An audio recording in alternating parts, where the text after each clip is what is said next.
I'm Frederick Carter. I am the host of this September 2025 edition of 51 Steps to Freedom. First Sundays here at the Mansion. We're going to have a lovely time this afternoon. I am so excited for our guest who's here. I look forward to our discussion, more than an interview, but our discussion with Miss Myuki Williams, a very interesting woman, for sure. Yes, indeed. But before we get into our interview, our resident songstress will offer us actually one of Myuki's favorite tunes, and we will start with that, and after which we will commence with our conversation with Miss Myuki Williams. Thank you all for being here. Appreciate you so much. All right, so I want to welcome everybody. I'm Susan Carter, as Fred said, and I always ask our guests what songs they like, so I get about 2 or 3 songs so that I can tailor it to who our guest is, so that I can help them feel a little more comfortable. And so I am going to start, because this is the way I like this particular song, I'm going to start it with a cappella and then bring in the rest of the tune, so just bear with me. You took my kisses and you took my love. You taught me how to share. Am I to be just the remnant of a one-sided love affair?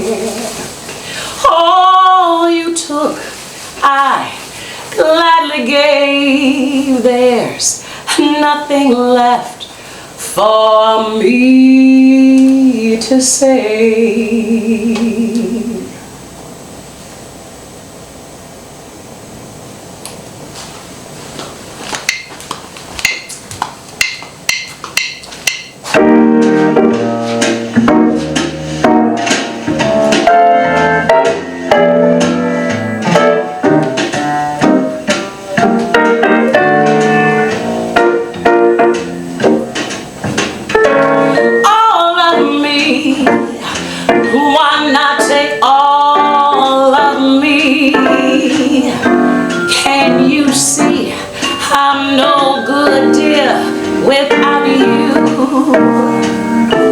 Take my lips, I want to lose them.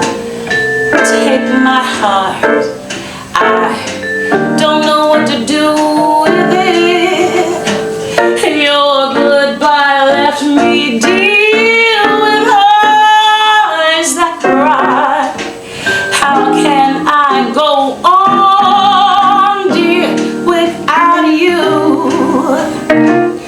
You took the part that once was my heart, so why not take all of me? All of me. Why not take all of me? Can't you see I'm no good, dear, without you? Take my lips, I want to lose them. Take my arms, I'll never use them. Your goodbye left me, dear, with eyes that cry. How can I go on, dear, without you? You took the part that once was my heart, so why not take all of me?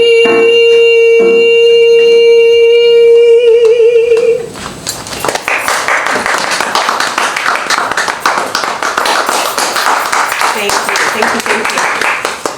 But Donald, I hope you got your money's worth. You have 2 more coming. So Myuki, if you do not mind coming, this is your seat.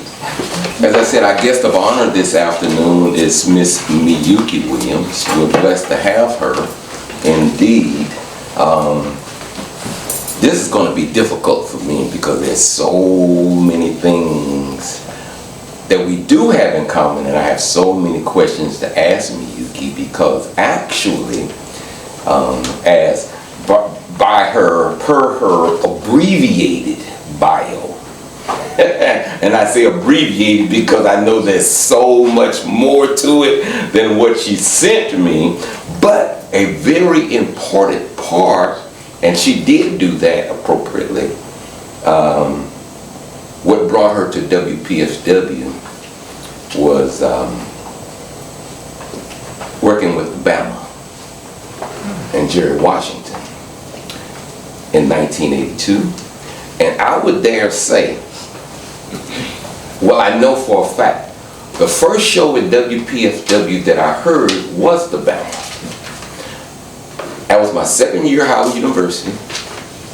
I was working for a law firm down in National Place, Daniel Houlihan's in Palmerton. I remember that. And I remember Mr. Houlihan, one of the partners, was doing work on a Saturday. We were the only two. I was working in the mail room. He was the only attorney that was actually working. And he had a boom box sitting on his desk. And I was walking down the hallway in front of his office, and he said, "Fred, come here. Come here. He said, have you heard this guy?" And of course, I had not heard of Bama before. Like I said, this is my second year at Howard. Not that that's an excuse, but anyway. So I said, no. He said, well, come in, have a seat. Come in, have a seat. You need to listen to this. So I come into his office, and we're sitting down. He got the boom box, and he has the Bama going, and come on, you get it? Are you listening? Are you getting it? Listen to him. Listen to the music, but listen to what he's saying. Listen to what he's saying. Listen to the narrative. Listen to his stories. So I sat there for a minute, and he and I began to talk. Like I said, he was a partner in the law firm. I'm working in the mailroom. I don't know how many. That was the only conversation I can ever recall ever having with this man, and it was about the Bama. Now, one of my leading questions, I told you I was going to ask you something else, Myuki.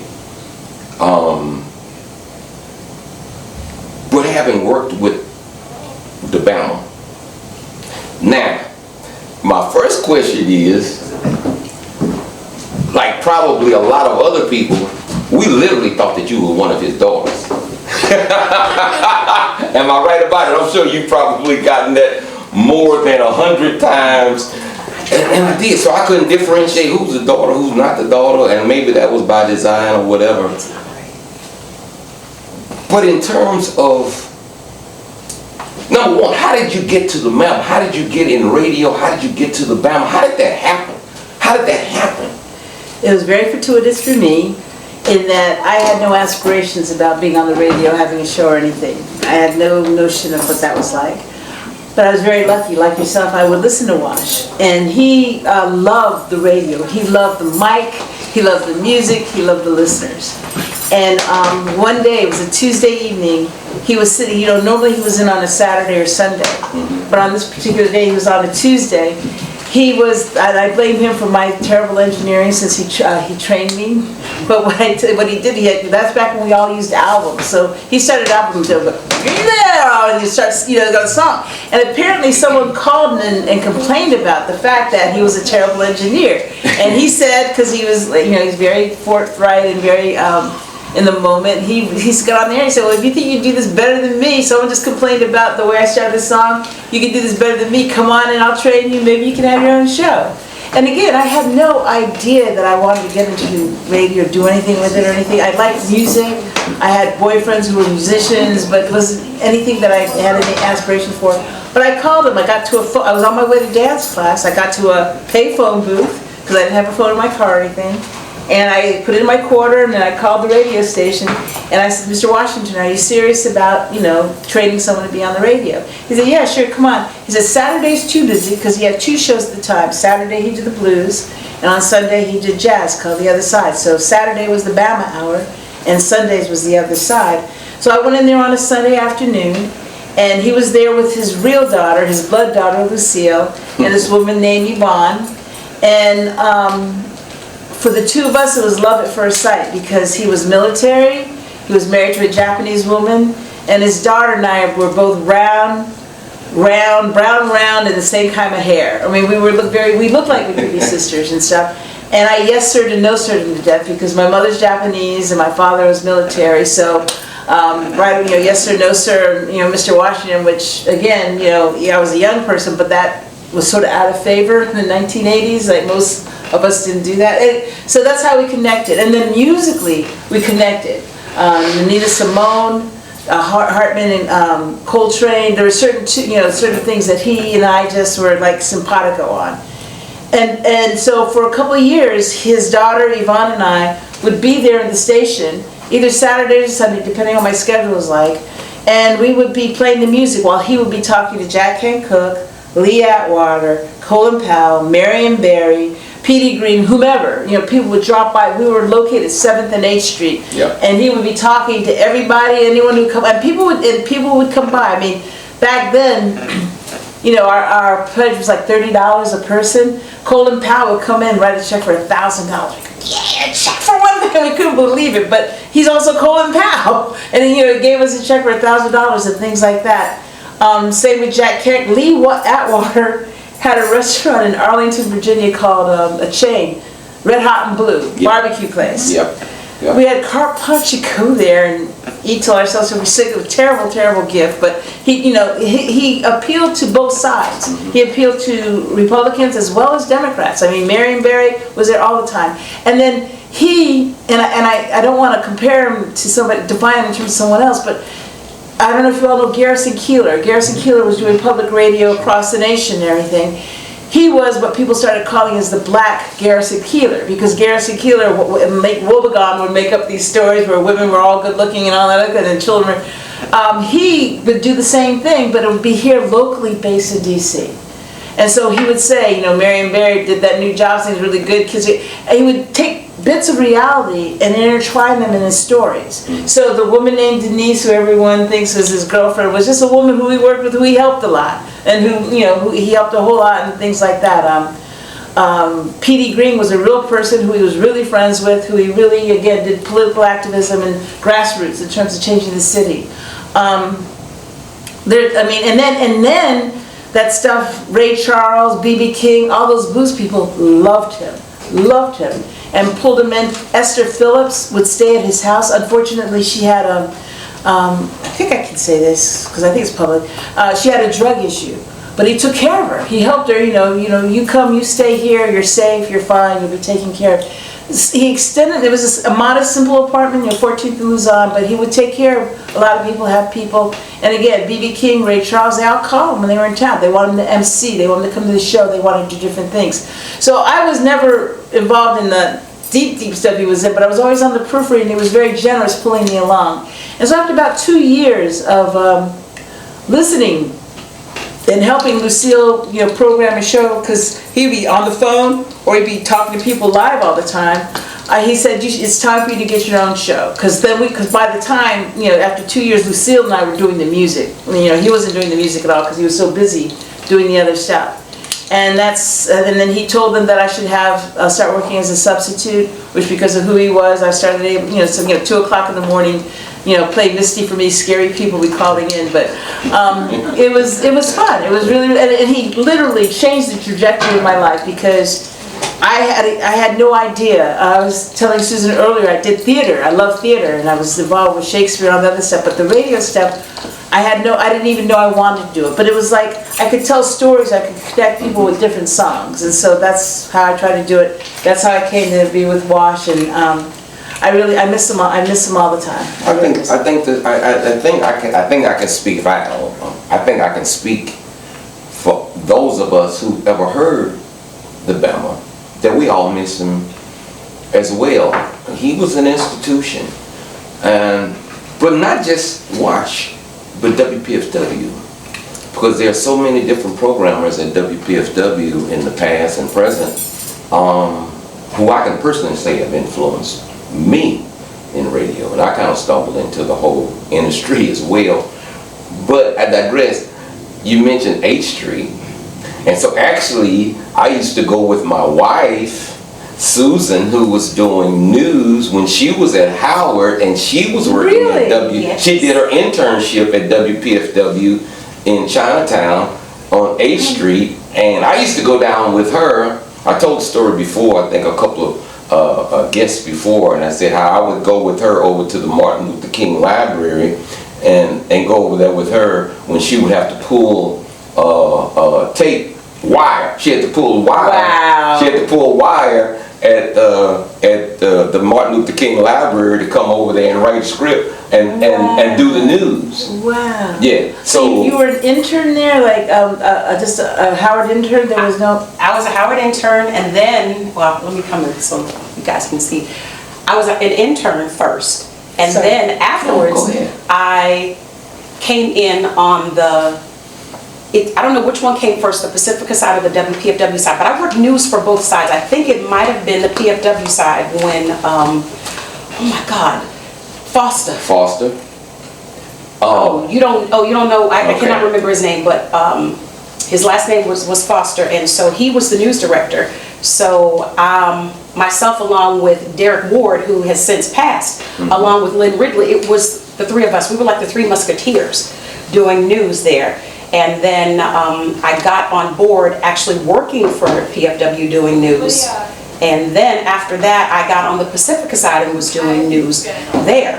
So I got my feet wet at PFW as well.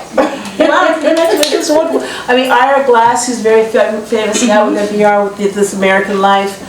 Derek Ward, as you mentioned, and there's a lot of other people who I can't think of, but came from, you know, as an internship through PFW, so it's served the community well. Oh, no, and just one other thing I want to add, you say that people that, you know PFW and think about WASH, his influence was such that back in the time when people were going to work, water cooler talk, people would come to the water cooler. Did you hear what he said? Yeah. And one of the things, Joyce Ladner, who's a doctor of sociology and also a longtime activist who was in SNCC when her and her sister went down to Mississippi for the voting rights, for getting people registered in 1962 or so. She reminded me the other day that that WASH went to Morehouse with Martin Luther King Jr.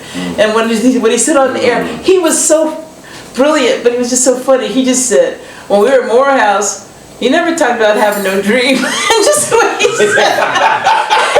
It's just, I mean, he wasn't being derogatory or anything like that. He's being real. Right, but he's being real. But for her, I mean, I forgot that he said, I remember hearing him saying that, but about a month ago or something, she reminded me, she said that she and her sister Dory, who were, you know, staunch student nonviolent committee member, activists, she called each other. Did you hear what he said? He just said Martin didn't have a dream. And it was just, but it was those little pearls that he would drop all the time that he was one. I mean, people came to work Monday, said, did you hear what he said? You know, everything, whether it was Saturday or Sunday. I mean, he was brilliant. He was really, really a smart man. And again, looked at politics and analyzed it. I wish his voice was here today. I wish, you know, you were here today to comment on where we are. Yeah. Speaking of that, that's an excellent segue. Okay. As I was talking to you before we got started, in regard to much of what you just discussed, and in your career in radio, your show, as we deal with 51 Steps to Freedom, which is the theme for this setting, tracing America's struggle for freedom and equality. You have a very powerful show in regard to, one, again, you can definitely hear the influence of Bama on you and the way you program.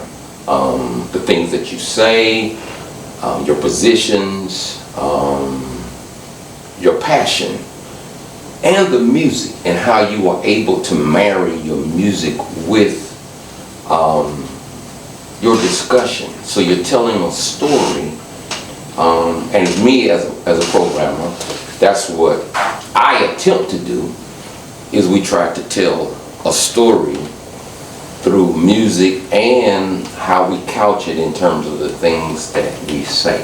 How do you see your experience in radio, or outside of radio for that matter, dovetailing in with our theme of 51 Steps to Freedom and Rosa Parks' experience? Well, first of all, thank you for your kind words. I appreciate that very much. I appreciate you saying that you could hear some of Wash, but Wash, I can play music for hours and days upon days. I can't talk like you can talk. I cannot turn a story or do anything like that, so I don't try to. I'm mostly factual. The theme of my show is a Sunday kind of love, and whether that's love of a person, of a child, of a nation, of a country, it's based on believing, what Jimi Hendrix says here, when the power of love overcomes the love of power, the world will know peace. I believe that. I believe that love is the ultimate answer to everything. That if we can, treat your brother, all the basic edicts of religion, treat, everybody else as you would have someone treat you all the same. I believe that. And so that's what I try to connect or share. But, last 8 months, more than ever, in terms of my career, my association with WPFW, it is clear that independent media is crucial to a democracy, to a people, to a community, to a country. It is critical. And the fact that Lou Hill, who started the whole Pacifica Network, had this idea that people will pay for what they believe in. People will pay, will give to what they support, what they know is vital. And Pacifica and PFW basically be able to stay within those confines. We sort of giggle now, but they took away Corporation of Public Broadcasting money. They closed the whole department, and woe is NPR, and woe is PBS. There was the only good thing that we could giggle about, because we never qualified for it, or we had it at one point and then we lost it. And so at this point, we're solely dependent on what individuals, individual people like yourselves and your friends and your family give to the station to keep us relevant, keep us survive, give us the ability to amplify those voices that need to be said. October 7th was horrible. What Hamas did to the Israeli people, it was criminal, it was terrible, it was horrific. But on October 8th, before everybody else got around to it, WPFW was giving Palestinians a voice, giving them humanity, showing, presenting poets, presenting scholars, to give the other side of the story, because initially people were conflating Hamas and Palestinian people. And it was becoming, it was a disproportional response to what Hamas did, to what happened to the Palestinian people. Now here we are, almost 2 years past. So the pendulum is swung the other way. Everyone says the war must stop. Everyone's saying these people, we're starving people. I mean, the videos. If you watch Amy Goodman, she's on the radio, but she also has a television show where she's on video. If you see those children, those people, I'm on a diet my whole life. I'm always starving or trying to lose weight. Those people are starving. Yeah. They can't go to the refrigerator and grab something and cheat. They are starving. They have no food. And the fact that WPFW was there from day one, saying that this is wrong, that this is not the correct response, this is not the way to handle the situation, I'm very, very proud of. Because now, to a point where, the UN is saying, you're committing genocide, you're doing, and it's on deaf ears. I don't understand. The pictures, for those animals that are skinny and outsider stuff are not as bad as these babies who you can see their skin and bones, It's not right. And I can't go to Palestine. I don't have $1 million. The Chris Smalls, God bless him, the guy who started the Amazon Union, he got on a boat, he tried to feed people by doing those things.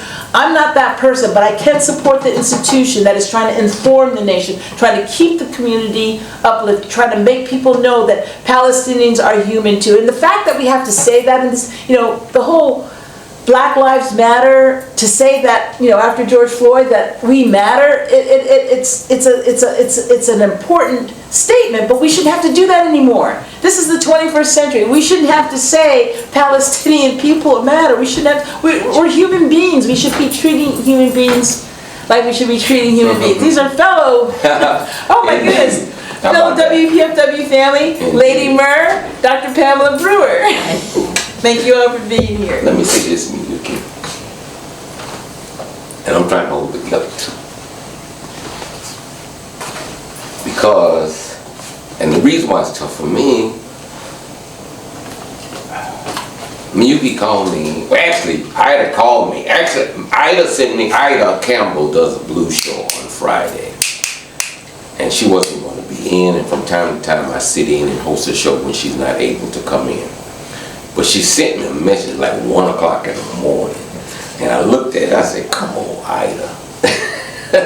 So I didn't respond. But our fearless leader and my neighbor sends me a message first thing in the morning. Fred, would you please do Ida's show today? Of course. And I was going to send her a message. I was going to send Ida a message that morning. She beat me to the punch, but I wasn't going to respond at 1 o'clock in the morning. I said, no, Ida, I'm not responding right now. But yes, I will do the show. But the reason why I'm choked up, because before I went on the air, listening to the news and the report about people in Gaza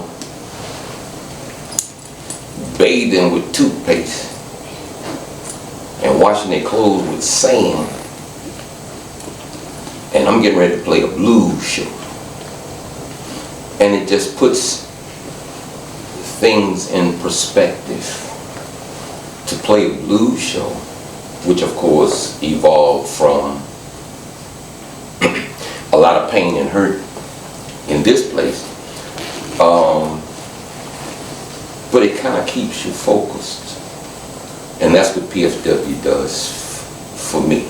It keeps me focused. But even with that, Myuki, and I have to, for Myuki, and she kind of alluded to where we are as a station, and when she became the interim general manager of the station, and many organizations that are progressive and trying to move forward in this time are being challenged. But I dare say, under Myuki's leadership, and of course with so many other Katia Stitt and different people who are part of the administration,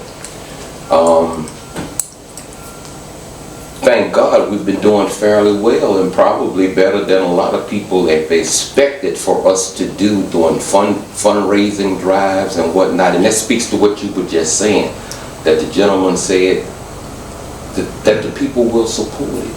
And we challenged, the station challenged the listenership, and they responded. Speak to that. Can you speak to that?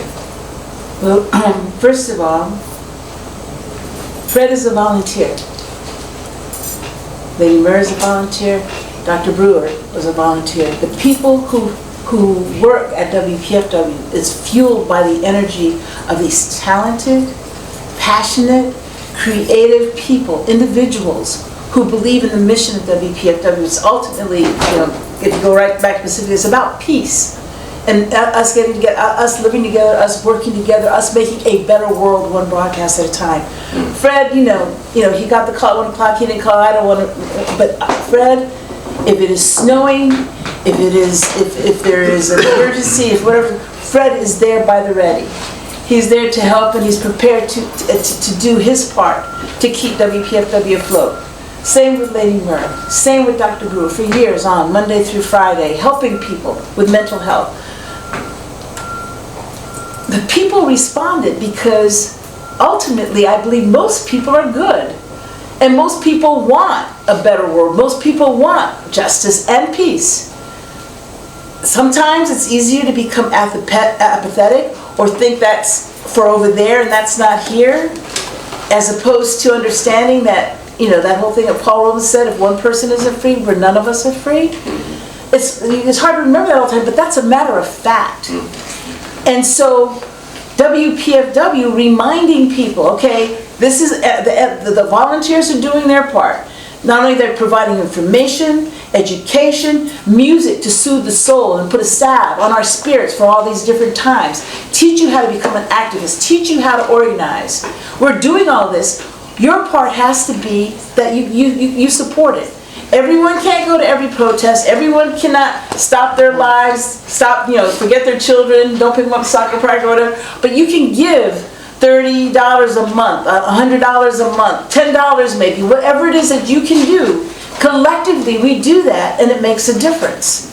And so that's what. You quiet? No, I'm sorry. I didn't. That was okay. She's talking to me. Oh, okay. Sorry. No, go finish. No, go on.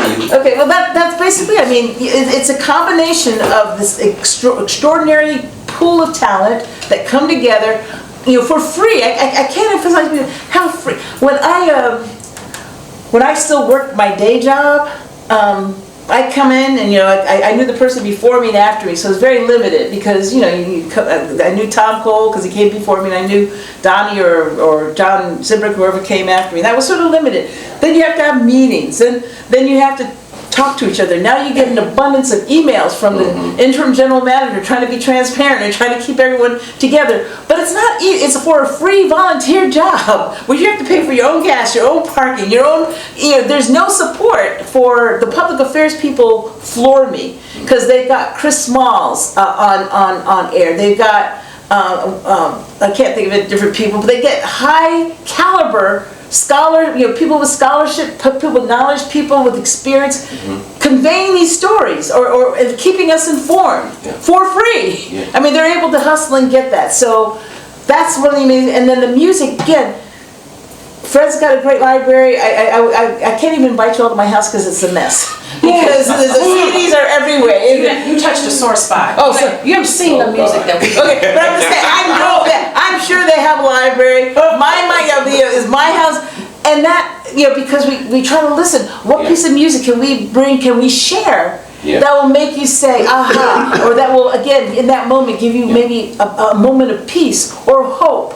Or whatever that is, or to dance, you know, or to shake your leg for your tail feather for a second, whatever that is, to help us get through this period. It's a combination of all that, and I think that's why PFW is important. Absolutely. The interesting thing, and then Susan is signaling me because it's time for her to sing again. You're going to get your second dose. But the interesting thing is that Myuki and I are actually neighbors. But the interesting thing is, for a while, I mean, we were neighbors, but we rarely saw one another. But what happened was, I'm going to tell you what happened. This is interesting, and then I'm going to keep this short. But the neighborhood was having a yard sale. Having a yard sale. And so we share the same alley. And Myuki had some of her items that she was going to have in the yard sale in the alley.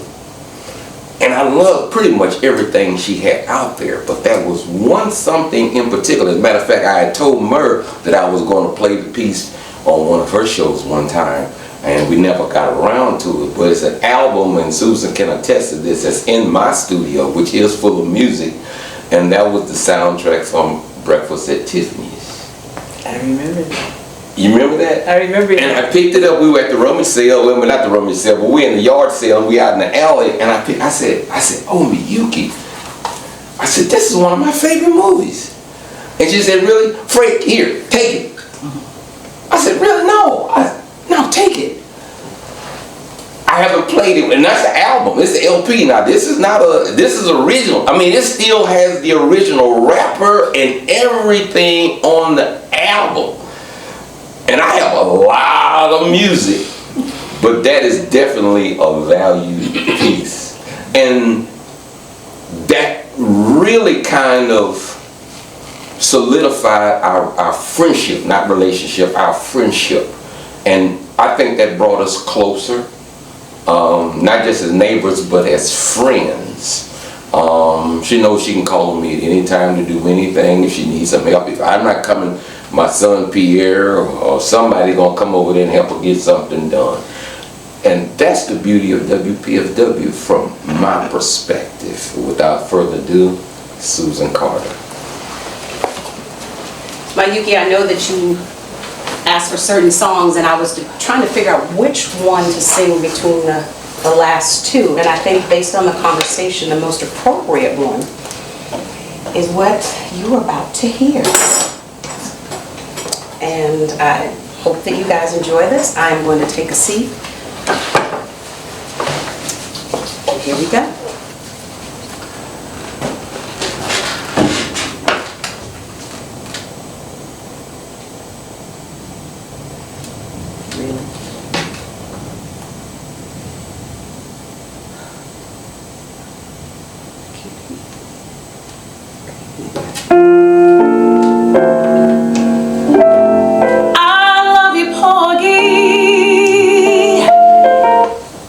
Take me, don't let him handle me with his hot hands.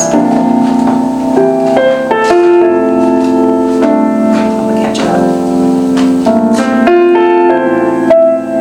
If you can keep me, I wanna stay here with you forever. So glad.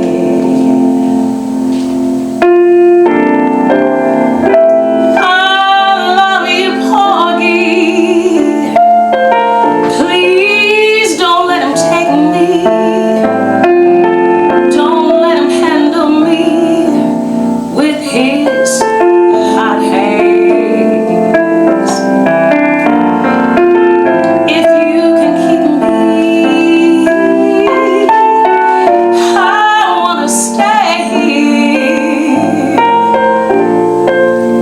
with you forever.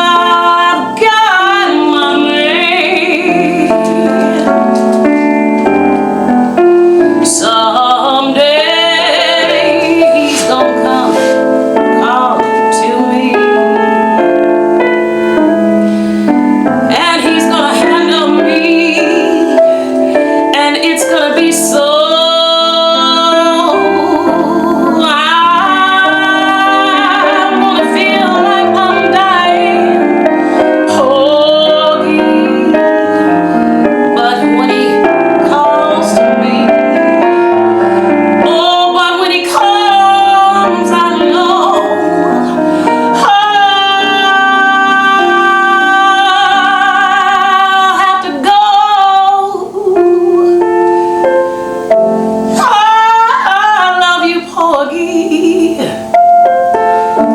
Please don't let him take me. Don't let him handle me and drive me mad. If there's any way that you can keep me, I really do want to stay here with you forever.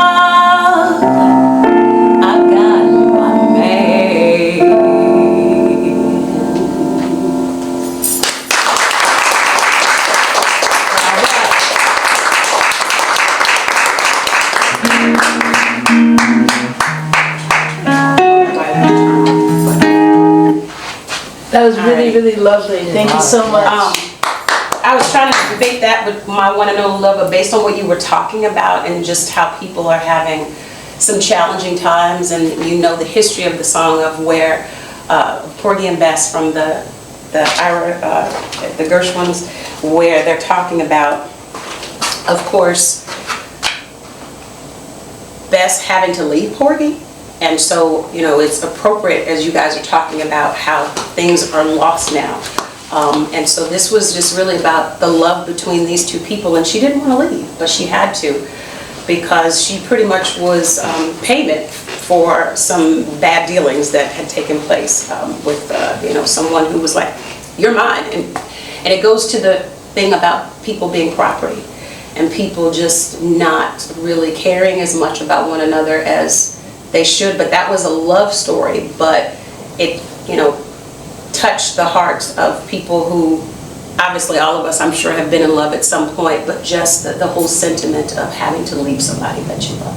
So I did that just for you, because I know you said you liked it. No, thank you so much, and I also appreciate the fact that, like Dr. Nina Simone, Ira and George Gershwin wrote Porgy and Bess for people of color, and the syntax they use is "I loves you, Porgy." It's incorrect English, but a conscious decision is made by Nina Simone and Billie Holiday, and also Susan here to say "I love you, Porgy." To say "I love you, Porgy," to use correct language. It was a small thing that maybe no one thinks that much of, but it was a huge act of protest against Ira and George by saying I can speak correct English when I say I love you, Porgy. And so they made it, again, it was a big deal when they made the adjustment back in the 1950s, and again, Susan adapted that, and I really appreciate it. And I also want to say one other thing. You're very kind about, giving breakfast at Tiffany's, but even before I knew Fred, I'm a woman, I live by myself, I have a home on my own, and I do most of the things by myself. And sometimes I have to put, the trash out there, and then I have to call 311 and they pick it. But this is long before, when I first moved there, they didn't have 311. But one day, Fred and Pierre were driving by in a truck, and I had all this stuff out there, and I'm thinking, what am I going to do with all this stuff? They don't come get it. I have to write culture. They said, hey, you want us to take that? I said, take it to the junkyard? And they said, yeah. I said, really? They said, sure. I said, how much? No, just because, we'll help you take it. I said, really? So that's how I first, by the way, I didn't even know who you were. I didn't know that you were on the radio. I didn't know anything. And so you and Pierre came by and were so kind and generous, and I said, well, sure, thank you. It was like junk, but it wasn't, stinky or anything, but just that they helped me, again, because, whatever that means to be a woman by yourself, trying to navigate the world, they just helped me a lot. And so that was just an example. So that was the earlier joke. You're right. I want to go back to "I Loves You," Yes. Porgy, with the S on it. Can you elaborate as to why it was important to correct that? It was, in Nina Simone's mind, it was important because she says that's not the way we talk. We say, I love you, Porgy. Even if she doesn't want to say it, it was a conscious decision for her to basically say, no, I'll sing the song, I'll sing yours. Because she came about singing sort of backwards, too. She idolized Billie Holiday when she used to teach in Philly. And one of her students told her about how much money he was making in Atlantic City. And she said, he is not as good as I am, and he makes, she was making, I can't remember the dollar amount, but he was making significantly more than she was in Atlantic City.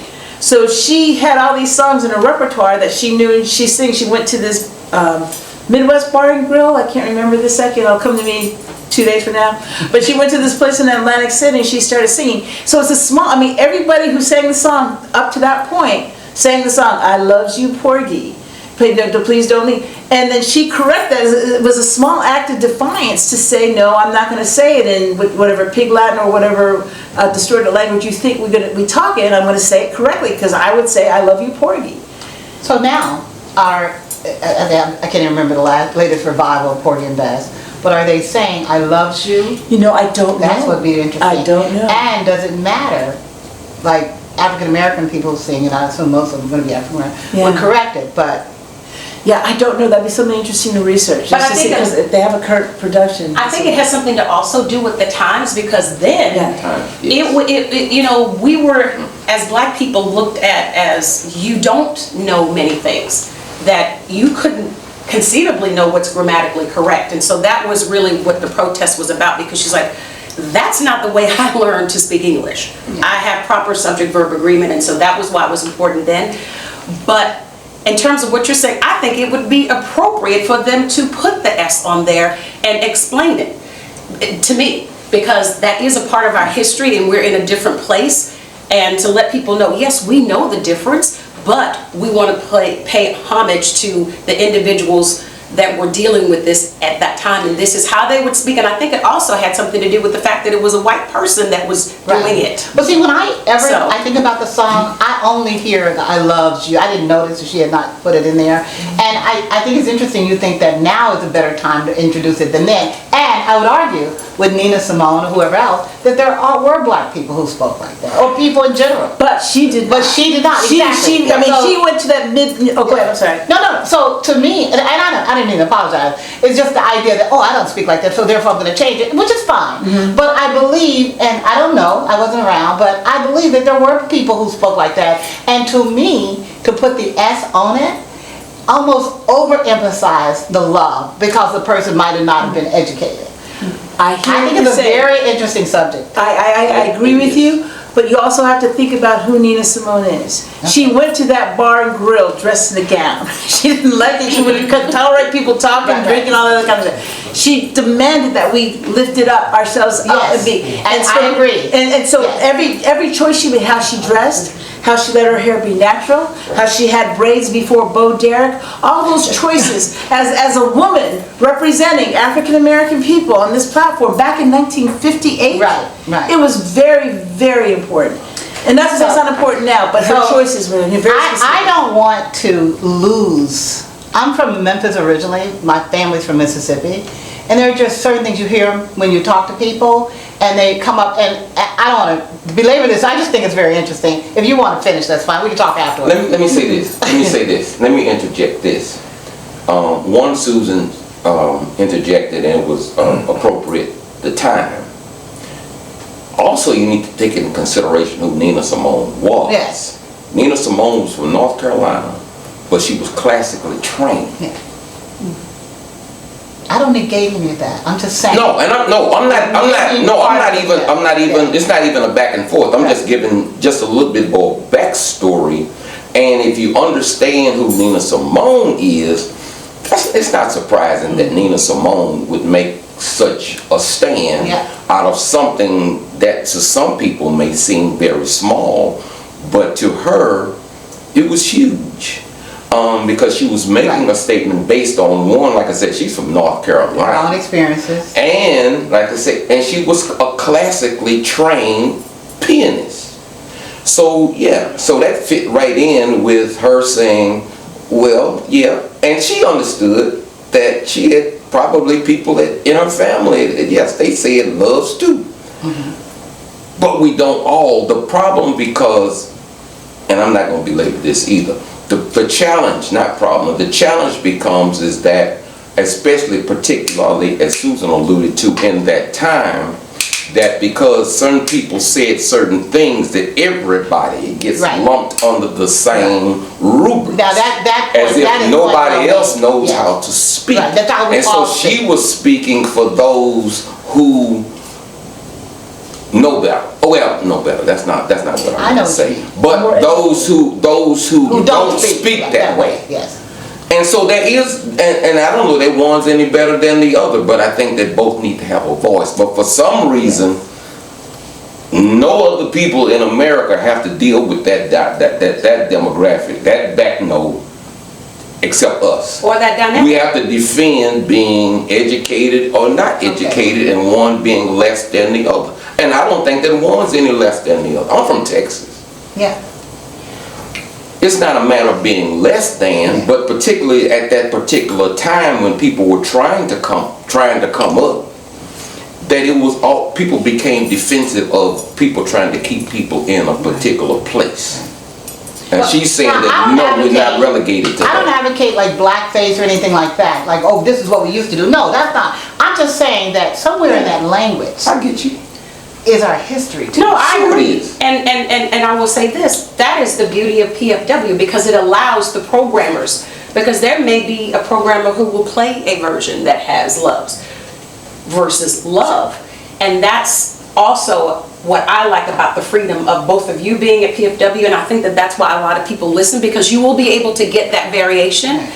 And if you call in or have this conversation, and this is actually important. It's a very important conversation. People don't realize, but this affects everybody, because we live together here.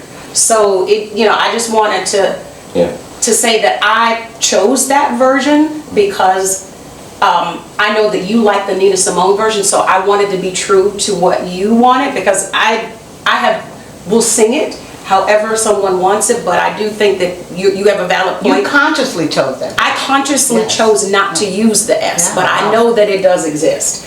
And so I just wanted to tell you that, again, that is the beauty of what we have in PFW.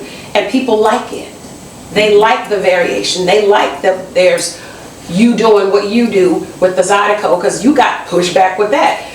And then you playing, you know, some people like, why are they always playing jazz? Okay, well, why are they playing this? Why are they playing that? That's why we have choices. But it goes back to what you were saying from the beginning, that it's clear that people like it, and PFW allows that platform. Now, Myuki, Yes.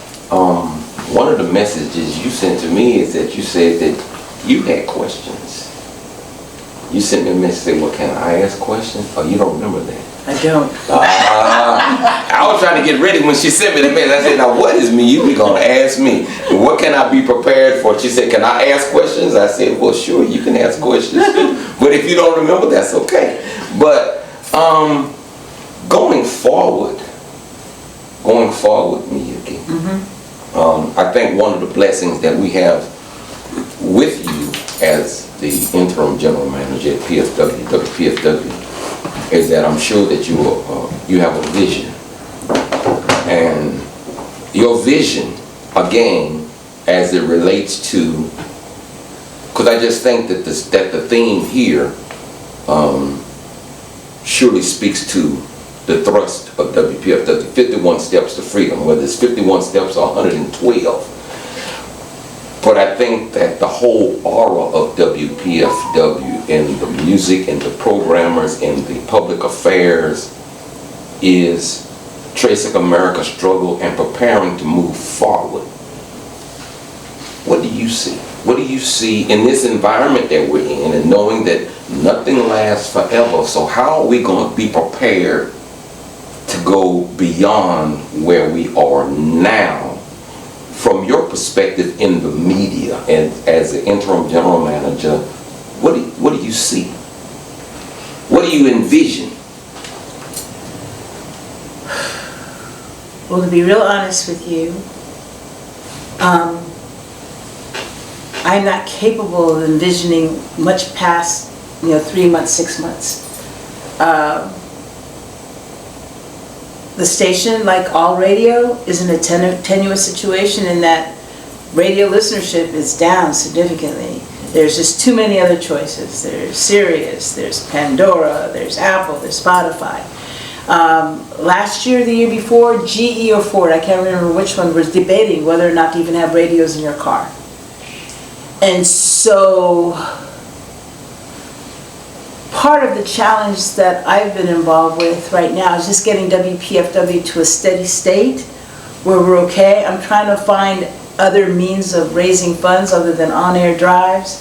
Trying to find, we're in a space, but it's a temporary space. We were in a place that had fleas, that didn't have air conditioning, that didn't have heat, that wasn't clean, but we're in a place that's, different from that now, but what does that mean? Where do we move to? I mean, honestly, I had a meeting with the relocation committee. I've been so involved with the day-to-day, just try to keep us afloat. I haven't had the time to do what general managers would normally do, like find another space for us, raise the funds that we need to have another space for us, identify or interact and identify political people. DC's got tons of dead space that if I was politically connected, perhaps maybe PFW could get a space. Engaging major donors around the city, to say, WPFW's here, we need X, Y, Z, and when you do, I haven't had the time or space to do any of that. It's just been the everyday, just keep us broadcasting okay. And so, in terms of what I envision, I just, and to be transparent with you all, I have not applied for the job because I cannot sustain it. I'm older than I was before. I am not, again, politically connected. I don't have a Rolodex of high-powered people who support, are in the giving world who work that platform. I think PFW needs an upgrade. I think PFW needs a general manager who's been in radio, who understands this landscape, who has the capability to do those things, like, call the mayor and or call this person to get the support that it deserves. WPFW is a treasured, cherished singular institution in DC that people love, that if we lost, the city would be bereft, the community would be bereft, the country would lose something. Yes. I'm just saying we need a new infusion of support to take it to the next level, and I'm not that person. I'm just not that person. I wish I were. I wish I were stronger, smarter, faster, whatever. I am just not. And so the hope is, so you say, what's the vision? The vision is hopefully we can get through with this August, next 4 months, get through the end of our fiscal year, which is the end of September, and then the next 3 months, whatever that's going to require. And that my vision is that we get somebody smart, young, energetic, with some kind of support or ties or vision to because I don't even know where radio plays in the next 5 years. And seriously, I mean, do you all listen to radio at home? You do still? Okay, good. Well, some people do, some people don't. Because at home you have the Alexa that'll play whatever. You don't have to wait for your favorite DJ to play your favorite song, or you don't have to commit to, the biggest thing I'm trying to do right now is try to get that Monday through Friday, the kind of support that Saturday and Sunday have. Saturday and Sunday are easier to follow because it's just music all the way through. During the week we intertwine, public affairs and other things and different kinds of music and stuff. It's not as easy to keep that one ear there, glued to it, 24 hours a day like we sort of can do with the weekends. And I just need the weekdays to get more support. And there's priceless, really great work going on during the week, and it should be supported. But, getting everyone's ears to that is what I'm hoping for in the next 3 months or by the end of the year. Let me ask the same question differently. Okay. Differently. So from a specifically dealing with WPFW, but dealing in general from our subject here in this format for 51 Steps to Freedom, tracing America's struggle for freedom and equality. Having said all we've said in the last hour, going forward, as I said, not from WPFW, so take that general manager hat off, but as a human being, as a citizen here in Washington, D.C., United States of America, in this time, what does 51 Steps to Freedom, tracing America's struggle for freedom and equality, tracing, of course, going back, but going forward, how do you see that? I think you said it before. You said it. I said, having that platform, available people for independent media to hear the truth unfiltered, to not alternative facts, but real facts. Facts that are facts that are facts. Alternative viewpoints. Spotlight, illuminating things that other people may be ignoring. Again, everyone's around it. MSNBC, CNN, even Fox is, C-SPOR, feed these people, all that. But it took them a long time, too long to get there. Keeping those voices that need to be heard amplified. That's what WPFW does. Again, with very meager resources, with a lot of creativity and a lot of talent, and so that's important. Keeping this music alive. Going back to the whole Nina Simone, it was a small act of defiance. It wasn't even about the English versus, how people really talk. It's about us act of defiance to say, no, you're not going to say that about me. Paul Robeson did the same thing with Jerome Kern and, tote that barge, Old Man River. If you look at the progression of Paul Robeson's evolution as an activist, by the time he sang that song, he no longer said, get a little drunk and we land in jail. He said, you show a little grit and you land in jail, or something like that. He modified and changed his words. Again, as an African American person, try to make those adjustments on a public forum it could cost him. It cost him dearly. But again, those are the things that PFW highlights and keeps us remembering. Who else does Paul Robeson on a regular basis? You'll hear him on WPFW's airways a lot. Who else plays Nina Simone? You listen to Sirius XM. I don't know whether on Real Jazz that they will share that. The fact that WPFW presents all the music in all its glory, all this information, for people, to make the choice to take. And am I talking? Oh, it's 4 o'clock. Let me be quiet. Thank you so much for coming. Did you all have questions? Before you Just leave, two. I have a question. There is empty space over by 7th and H still. Oh, something, where, really? But Come on over. Come on over. where are you? 12th.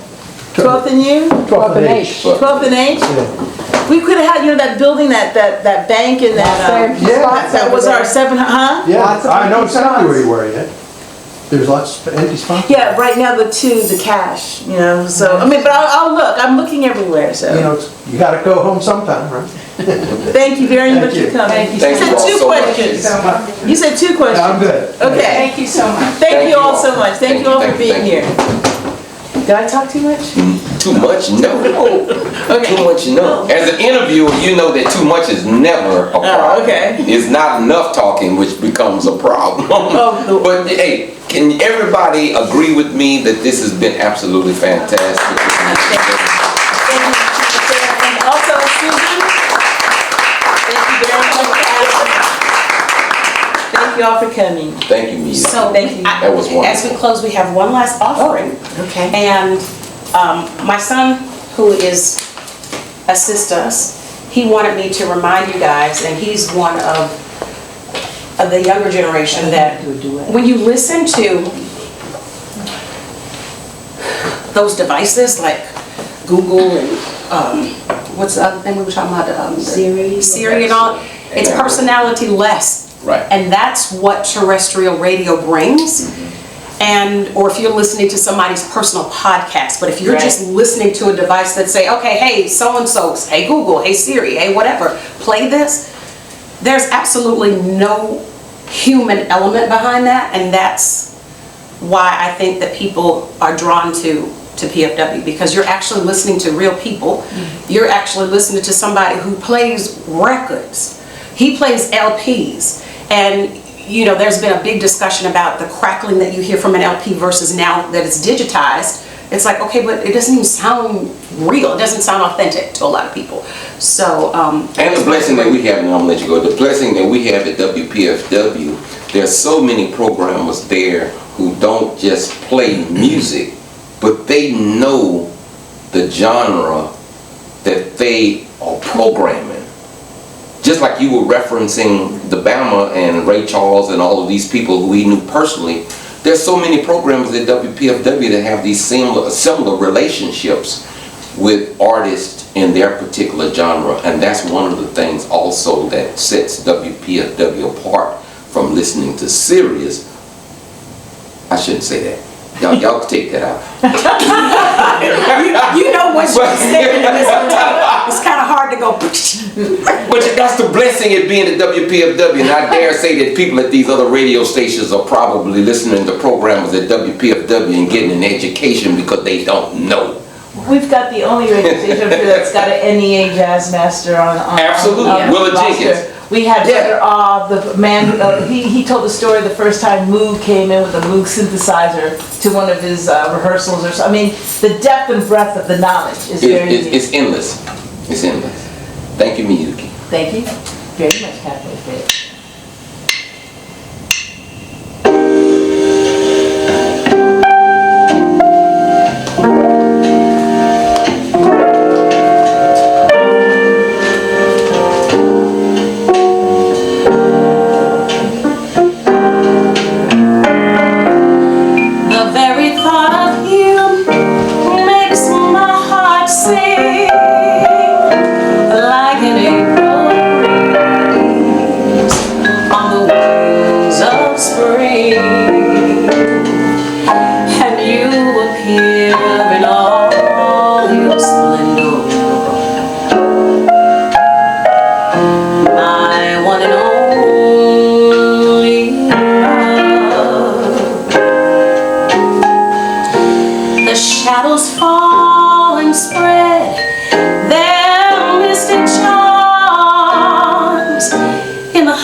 mystic charms in the hush of night while you're in my arms.